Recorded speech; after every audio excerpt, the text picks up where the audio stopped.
మన తెలుగు పెద్దలు. రచన డాక్టర్ మల్లాది కృష్ణానంద్. చదివిన వారు శ్రీ రొక్కం కామేశ్వరరావు.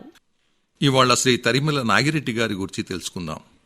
మార్క్సిస్ట్ మేధావి, ప్రజానాయకుడు తరిమెల నాగిరెడ్డిని క్లుప్తంగా టిఎన్ అని ఆయన అభిమానులు, సమకాలీనులు పిలుస్తారు. భారత కమ్యూనిస్ట్ పార్టీ విప్లవోద్యమ చరిత్రలో టిఎన్ ప్రధాన భూమికను పోషించారు. ఆయనకు గల మార్క్సిస్ట్ సైద్ధాంతిక విశ్లేషణ, నిరుపమానమైన ధైర్య సాహసాలు, ప్రజల పట్ల గల అచంచల విశ్వాసం, ఉద్యమ నిర్మాణ దక్షత, త్యాగశీలత, ఉదాత్త వ్యక్తిత్వం ఇవన్నీ ఆయన సొంతం.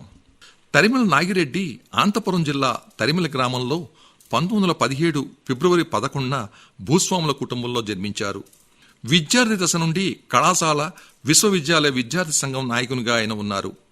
బనారస్ విశ్వవిద్యాలయ స్నాతకోత్సవ సభలో అప్పటి ఢిల్లీ విశ్వవిద్యాలయం వైస్ ఛాన్సలర్ మ్యాక్స్ గ్రోవర్ తన ప్రసంగంలో జాతీయోద్యమ నినాదమైన రాజ్యాంగ నిర్ణయాక సభ డిమాండ్ అపహాస్యం చేసేలా ప్రసంగిస్తుంటే శ్రీ తరిమెల మ్యాక్స్ గ్రోవర్ ప్రసంగానికి అడ్డుతగిలి ఆయన్ని తీవ్రంగా వ్యతిరేకించిన వైనం ఆ రోజుల్లో గొప్ప చర్చనీయాంశమైంది.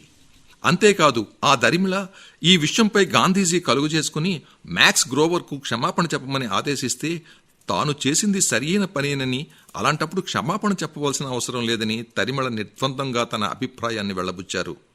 అనంతరం శ్రీ తరిమెల న్యాయశాస్త్ర విద్యకు స్వస్తి చెప్పి అనేక విప్లవ పోరాటాలు నిర్వహించి అనేకసార్లు జైలు శిక్ష అనుభవించారు.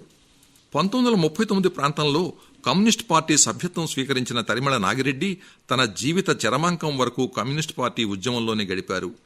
3 సార్లు రాష్ట్ర అసెంబ్లీకి శాసనసభ్యునిగా ఆయన ఎన్నికయ్యారు. ఒక దఫా పార్లమెంట్ సభ్యునిగా ఎన్నికయ్యారు.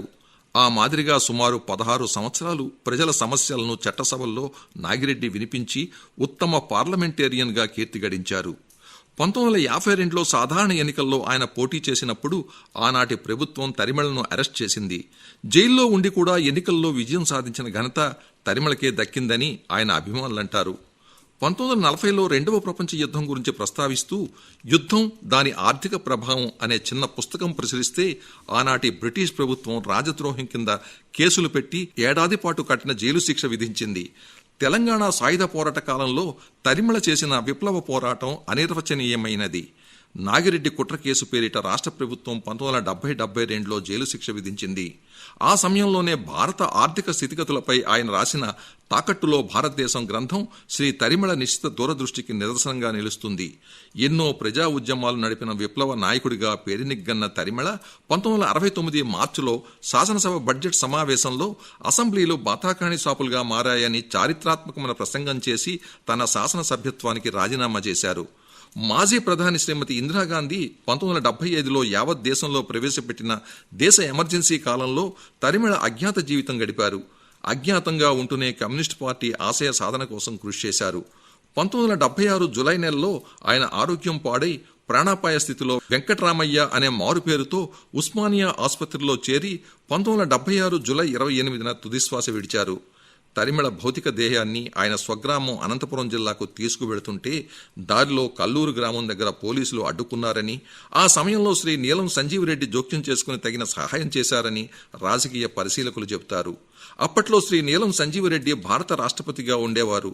శ్రీ నీలం తరిమెలది రాజకీయంగా భిన్న ధృవాలైనా వీరి మధ్య భావాభావమధ్య సంబంధం ఉంది. అయితే విప్లవ భావాలు గల తరిమెల నాగిరెడ్డి రక్త సంబంధం కన్నా ప్రజా సంక్షేమం కోసం ఆయన జీవితాంతం పోరాటం చేశారు. అనేక విప్లవ ఉద్యమాలు నిర్వహించారు. ఒక సందర్భంలో తన కన్న తండ్రి తరిమెల సుబ్బారెడ్డినే ఎదిరించి స్వయాన తండ్రిపైనే పోరాటానికి ఎదురొడ్డిన ప్రజా పక్షపాతి తరిమెల నాగిరెడ్డి. తాను నమ్మిన సిద్ధాంతాల సాధనకై, విప్లవ విజయాల సాధన కోసం, విప్లవకారుల ఐక్యత కోసం తన జీవితాంతం పోరాడారు.